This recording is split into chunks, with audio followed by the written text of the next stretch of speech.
Friends, अब lecture number 2 का बात करें। पहले लेक्चर्स में आपको बताए हैं रिडक्शन क्या होता है, ऑक्सीडेशन क्या होता है, रेडॉक्स रिएक्शन क्या होता है, इलेक्ट्रोकेमिस्ट्री क्या होता है। अब इस लेक्चर्स में आप समझेंगे कंडक्टेंस। कंडक्टेंस क्या होता है, देखिए conductance. What is the meaning of conductance? तो conductance means the ease of flow of current from any species या एनी सबस्टेंस, यानी किसी स्पीसीज से करंट का फ्लो होना ही क्या कहलाता है, कंडक्टेंस कहलाता है। Generally we can write the ease means आसानी होता है, the ease of flow of current from any materials is called conductance. इसको रिप्रेजेंट करते सी से conductance. It is a reciprocal of resistance, यानी ये हमेशा रेजिस्टेंस का रेसिप्रोकल होता है। So C equal we can write 1/r। कभी कभी G से भी रिप्रेजेंट करते हैं कहीं, तो हम C से रिप्रेजेंट कर जाएंगे। C equal 1/r। C is the conductance of the material, R is the resistance. अब इस इक्वेशन से सिंपली समझ में आ रहा है, अगर जिस सबस्टेंस का रेजिस्टेंस जितना ज्यादा होगा उसका कंडक्टेंस उतना ही क्या होगा, कम होगा। जिस सबस्टेंस का रेजिस्टेंस जितना कम होगा उसका कंडक्टेंस उतना ही बेटर होगा। तो generally the ease of flow of current from any material is called conductance. Conductance is denoted by capital C या कैपिटल G। इट इज a reciprocal of resistance. Its unit is the ohm inverse. Ohm inverse R Simon. क्योंकि R का ohm inverse या साइन है। Clear students? अब बात करेंगे conductance. According to conductance are 2 types. एक आपका होता है मेटेलिक कंडक्टेंस और एक आपका होगा इलेक्ट्रोलाइटिक कंडक्टेंस, यानी 2 types of conductance, metallic and electrolytic. First screenshot. अब बात करेंगे कंडक्टेंस में हम लोग 2 तरह के पढ़ेंगे। कंडक्टेंस अगर बात करें, कंडक्टेंस ऑफ सबस्टेंस, तो 2 टाइप्स हम लोग पढ़ेंगे। एक जो टाइप्स है वह है मेटालिक कंडक्टेंस और second type is the electrolytic conductance.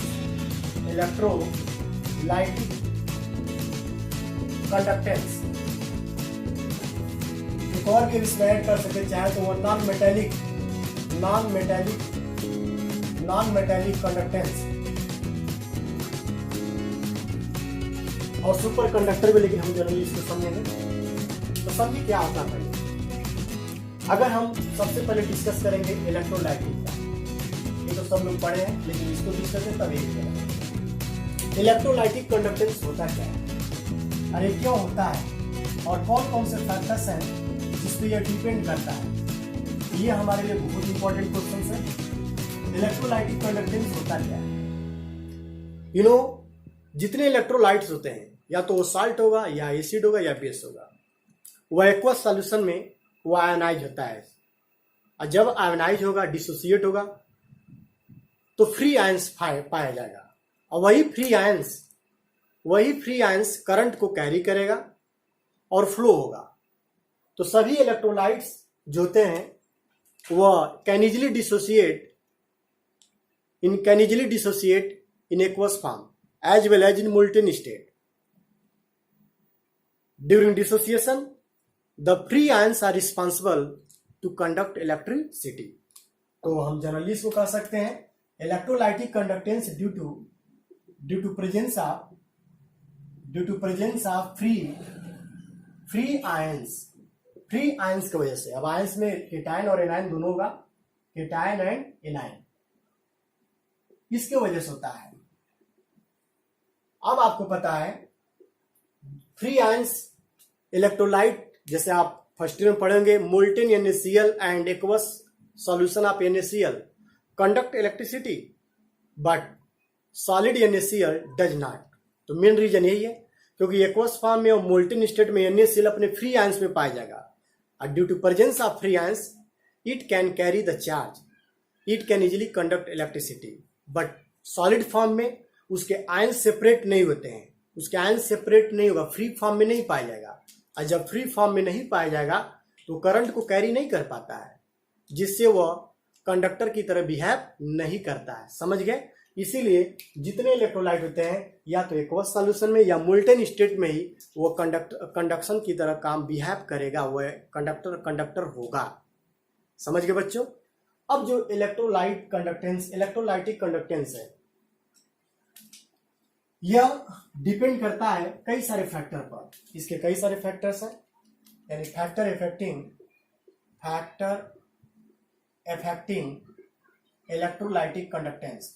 आप स्क्रीनशॉट लेते जाएंगे, ये सब इंपॉर्टेंट टॉपिक्स है आपके लिए। फैक्टर अफेक्टिंग इलेक्ट्रोलाइटिक कंडक्टेंस, यानी which factors are responsible to increase या डिक्रीज कंडक्टेंस या conductor behaviour of the electrolyte. जिसके बहुत सारे फैक्टर्स हैं। सबसे पहला फैक्टर्स है नेचर ऑफ इलेक्ट्रोलाइट।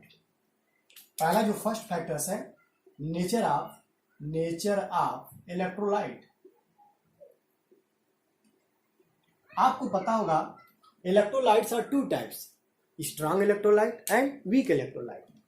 जो स्ट्रॉन्ग इलेक्ट्रोलाइट होते हैं वो जनरली कंप्लीटली एक्वस सॉल्यूशन में डिसोसिएट हो जाता है, जिसमें आयनों का नंबर ज्यादा होगा।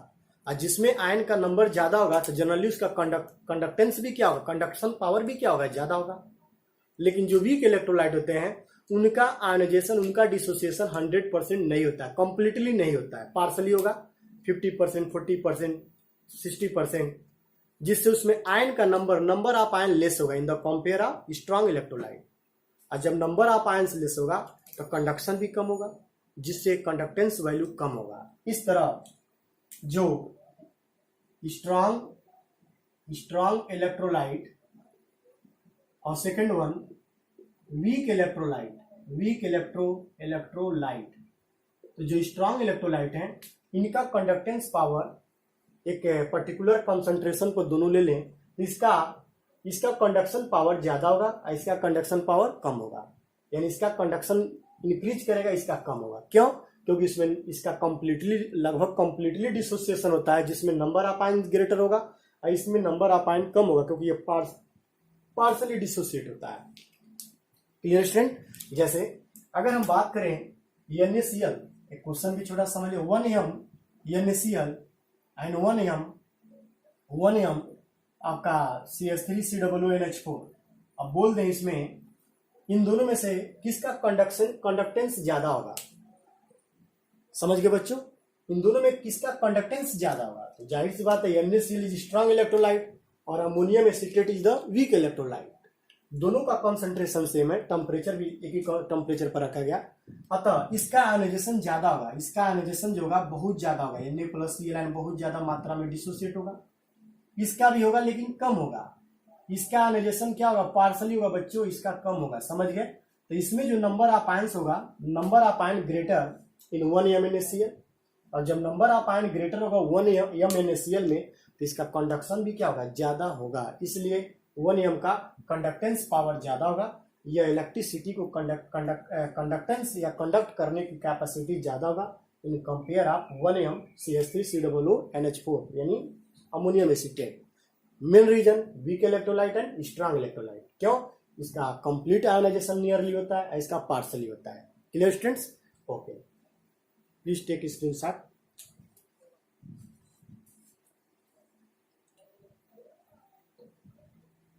Okay, second factors.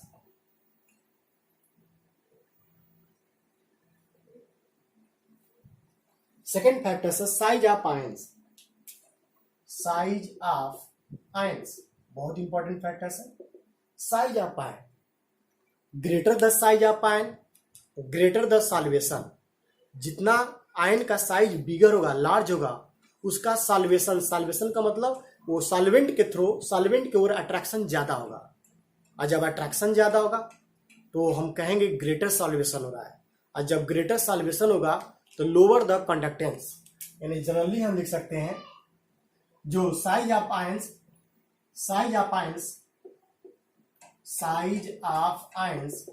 जितना ज्यादा होगा, सॉल्वेशन भी उतना ही ज्यादा होगा। और जब सॉल्यूशन का वैल्यू ज्यादा होगा तो कंडक्टेंस जो होगा कम होगा। बहुत बहुत इंपॉर्टेंट पॉइंट है ये, बच्चे बहुत बार कंफ्यूज हो जाते हैं, आप भूलेंगे नहीं। कंडक्टेंस कम हो जाएगा, समझ गए, क्योंकि साइज ऑफ आयंस बढ़ने पर उसका मूविलिटी, जो मूव करने की कैपेबिलिटी होता है, घट जाता है, जिससे कंडक्टेंस पावर घटेगा। ठीक है, तो जिस आयन का साइज जितना बड़ा होगा उसका सॉल्वेशन ज्यादा होगा, और जिसका सॉल्वेशन ज्यादा होगा यानी सॉल्वेंट के अट्रैक्ट ज्यादा होगा तो उसका कंडक्टेंस बहुत ही कम होगा। जैसे अगर बात करें हम Na प्लस और Cs प्लस और Li प्लस, अगर तीनों में बात करें तो आपका लिथियम का साइज सबसे छोटा है और इसका साइज सबसे बड़ा है, तो सॉल्वेशन तो बढ़ेगा, increasing order of solvation, increasing solvation energy भी कर सकते हैं, क्योंकि सॉल्वेशन के बाद एनर्जी रिलीज होता है। लेकिन इसमें डिक्रीजिंग ऑर्डर होगा, क्या, conductance, decreasing order of conductance decrease करेगा। समझ गए बच्चों। इस तरह लिथियम प्लस का कंडक्टिंग पावर सबसे ज्यादा होगा in the compare of caesium ion. इस तरह साइज ऑफ आयन भी एक बहुत बहुत इंपॉर्टेंट फैक्टर है जो कंडक्टेंस पावर को चेंज कर सकता है। Clear students? Okay, please take screenshot.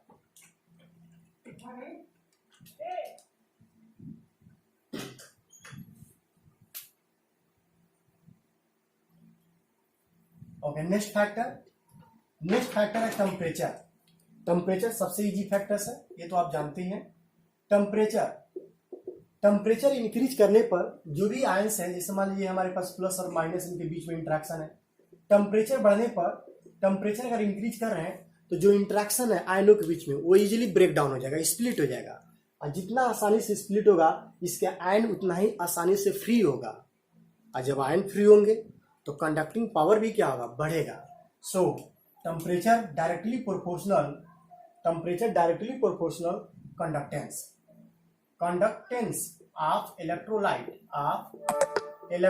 मैं इलेक्ट्रोलाइट की बात कर रहा हूँ, मेटल की नहीं बात कर। मेटल में अपोजिट होता है, टेम्परेचर इंक्रीज करने पर मेटल में डिक्रीज होता है, याद रखेंगे, और सेमीकंडक्टर में क्या होता है, इंक्रीज करता है। तो ये बहुत सारे रीजन है, तो आप सिंपली जाने टेम्परेचर इंक्रीज करने पर आपका कंडक्टेंस पावर बढ़ेगा। जैसे अगर 1 mNaCl को 25 डिग्री सेल्सियस पे लिया गया और 1 mNaCl को 100 डिग्री सेल्सियस पे लिया गया, आप पूछ दे इसमें किसका कंडक्टिंग पावर ज्यादा होगा, तो जनरली आप अभी हम बताए हैं 1 mNaCl का कंडक्टिंग पावर कम होगा, और 1 mNaCl जो 100 डिग्री सेल्सियस पर लिया गया और ये जो लिया गया 25 डिग्री सेल्सियस पर, इसका कंडक्टिंग पावर ज्यादा होगा। इंक्रीजिंग ऑर्डर ऑफ कंडक्टेंस बहुत इजी है समझना, समझ रहे बच्चे, क्योंकि टेम्परेचर इंक्रीज करने पर इंटर आयनिक इंट्रैक्शन जो वीक हो जाता है और आयंस इजीली फ्री हो जाएगा, और जितने आयंस फ्री होंगे सॉल्यूशन में तो जाहिर सी बात है उसका कंडक्टिंग पावर उतना ही बढ़ेगा। इसलिए 1 mNaCl 100 डिग्री सेल्सियस पर और 1 mNaCl 25 डिग्री सेल्सियस टेम्परेचर पर, ये दोनों में कंपेयर करें तो इसका कंडक्टिंग पावर ज्यादा होगा। इसलिए टेम्परेचर का एक बहुत इंपॉर्टेंट रोल होता है। Clear students? Okay, please take screenshot.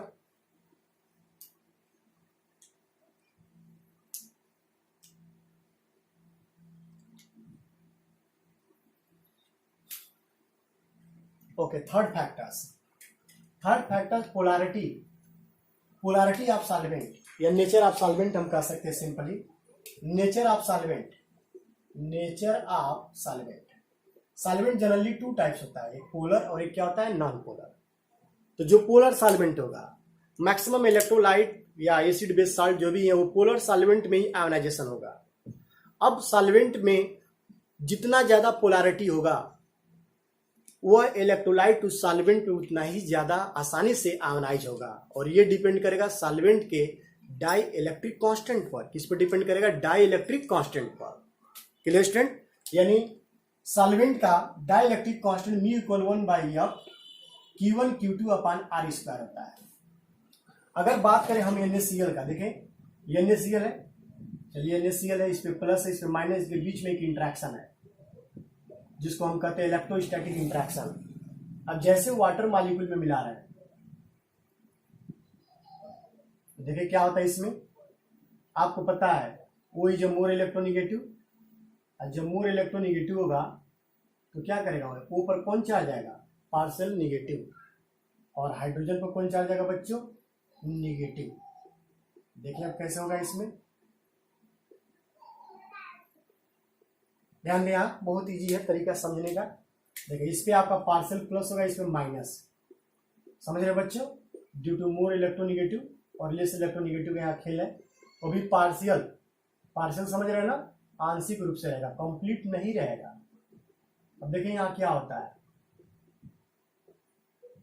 अब देखेंगे वाटर का जनरली डाइलेक्ट्रिक कांस्टेंट का वैल्यू सबसे ज्यादा माना जाता है। तो देखिए ये क्या करेगा, यह माइनस है यह प्लस है, ये प्लस वाला पार्ट यानी हाइड्रोजन प्लस माइनस को अपन अट्रैक्ट करेगा, जैसे आपको दिखाई दे रहा है, और ये जो माइनस वाला जो पार्ट है यह प्लस वाले को इंटरेक्ट करेगा, अट्रैक्ट करेगा। अब जितना ज्यादा ये इंटरेक्ट करेंगे तो इनके बीच में जो इंटरेक्शन है उतना ही ज्यादा लूज हो जाएगा, वीक होना स्टार्ट हो जाएगा और आसानी से टूटना स्टार्ट हो जाएगा। अगर वाटर के जगह पर अगर कोई दूसरा पोलर सॉल्वेंट लेते जैसे acetone is also polar solvent but dielectric constant value बहुत कम है। अगर एसीटोन ले तो उसमें इसका आयोनाइजेशन बहुत कम होगा, और जब आयोनाइजेशन कम होगा तो जाहिर सी बात कंडक्टेंस भी क्या होगा, बहुत ही कम ही होगा। इसलिए नेचर ऑफ सॉल्वेंट का मतलब जिस सॉल्वेंट का डाइलेक्ट्रिक कांस्टेंट जितना ज्यादा होगा उसका पोलैरिटी ज्यादा होगा, और जब वो पोलर ज्यादा होगा तो वह इलेक्ट्रोलाइट को ज्यादा इजिली आयोनाइज करेगा, आसानी से आयोनाइज करेगा, और जितना इजिली आयोनाइज होगा आयंस, उसमें आयंस उतना ही ज्यादा संख्या बढ़ेगा, नंबर ऑफ आयंस बढ़ेंगे, और जब नंबर ऑफ आयन बढ़ेगा तो कंडक्टेंस भी क्या होगा, बढ़ेगा। सो हम इसको लिख सकते हैं डाइलेक्ट्रिक कांस्टेंट, यहां म्यू जो है डाइलेक्ट्रिक कांस्टेंट है, ये directly proportional polarity of solvent का पोलैरिटी बढ़ेगा, और जब सॉल्वेंट का पोलैरिटी बढ़ेगा तो आपका आयोनाइजेशन डिसोसिएशन ऑफ इलेक्ट्रोलाइट ये भी बढ़ेगा, और जब यह बढ़ेगा तो कंडक्टेंस भी क्या होगा बच्चों, कंडक्टेंस भी बढ़ेगा। बहुत बहुत इंपॉर्टेंट पॉइंट, कंडक्टेंस भी बढ़ेगा, याद रखे रहेंगे, समझ गए। अगर हम बात करें, चलिए अब छोटा सा एग्जांपल एक बात करें, चलिए मेरे पास NaCl एक इलेक्ट्रोलाइट है, ठीक है।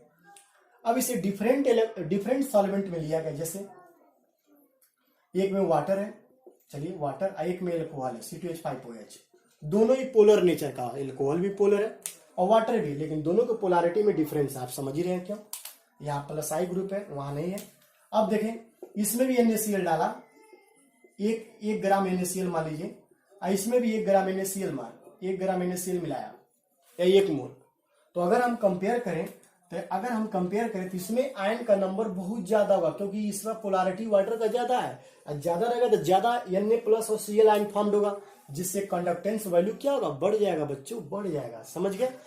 तो ये भी बहुत बहुत इंपॉर्टेंट आपका फैक्टर है, नेचर ऑफ सॉल्वेंट, ठीक है। Okay, please take screenshot.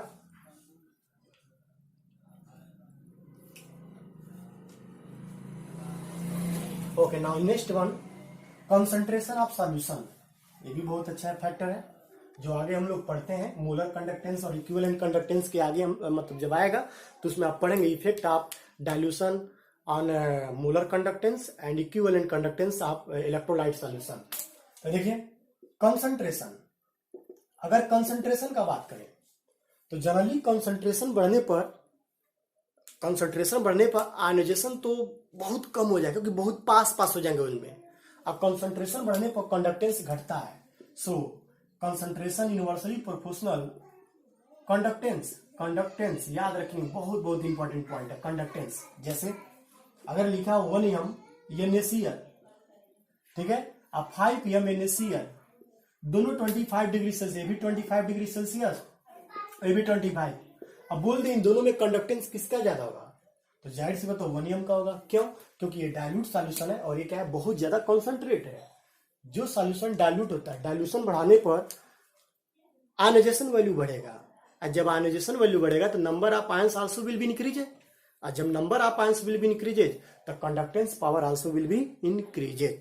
Clear students, तो ये आपका बहुत बहुत इंपॉर्टेंट फैक्टर था जो इलेक्ट्रोलाइट सॉल्यूशन के कंडक्टेंस पर डिपेंड करता है। तो और मैं बता दूं आपको 5 फैक्टर में बताया कौन कौन। Nature of electrolyte, second size of ions, nature of solvent, temperature and concentration of solution. Clear students? तो इस तरह ये आपके कुछ टॉपिक्स थे आज के सेकंड लेक्चर में। थर्ड लेक्चर आपको बताएंगे इसके बाद से, लेकिन इससे पहले आपसे रिक्वेस्ट यही है आप शेयर, लाइक और कमेंट्स प्लीज करें, सब्सक्राइब करें और इस चैनल को, यूट्यूब चैनल को अधिक से अधिक बच्चों के बीच में जाए ताकि वो इस वीडियो को, इस लेक्चर को देखें और मुझे और भी वीडियो आपको अपलोड करूं और अच्छा नॉलेज दूं और क्वेश्चन बताऊं मल्टीपल से। इससे पहले आप देखे होंगे सॉल्यूशन में बहुत सारे क्वेश्चंस आपको IIT एडवांस और नीट का क्वेश्चन मल्टीपल चॉइस उसमें पुट किए थे, इसमें भी ऐसे आएगा। लेकिन आपसे यही निवेदन है कि आप लोग इसका सब्सक्राइब, शेयर और लाइक कमेंट जरूर करें प्लीज। Thank you student.